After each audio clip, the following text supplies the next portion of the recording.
তো ফার্স্ট নিজের নাম বলো। আমার নাম বিদিশা দাস।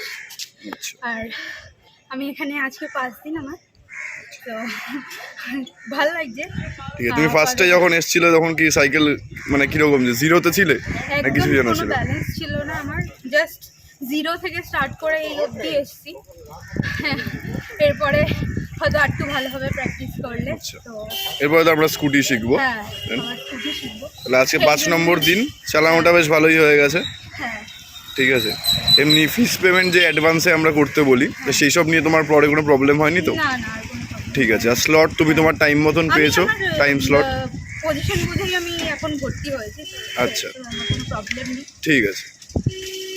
আর বলছি যে তুমি তোমার বয়সী বা তোমার থেকে বড় ছোট যারা, তাদেরকে রেকমেন্ড করবে এখানে আসার জন্য? অবশ্যই, কেন নয়। যদি তারা এখানেই থাকে বা যদি দূর থেকেও আসে, যদি তারা পারে তো অবশ্যই এখানে আসবে। আচ্ছা। আর আমরা ইনস্ট্রাক্টররা কি ঠিকঠাক বোঝাতে পেরেছি? ভাই তো খুবই ভালো। আচ্ছা, ঠিক আছে। দাদাও খুবই ভালো, তাদের ব্যবহার সব খুব ভালো। ঠিক আছে, থ্যাংক ইউ। ঠিক আছে, চালিয়ে বেরিয়ে যাও।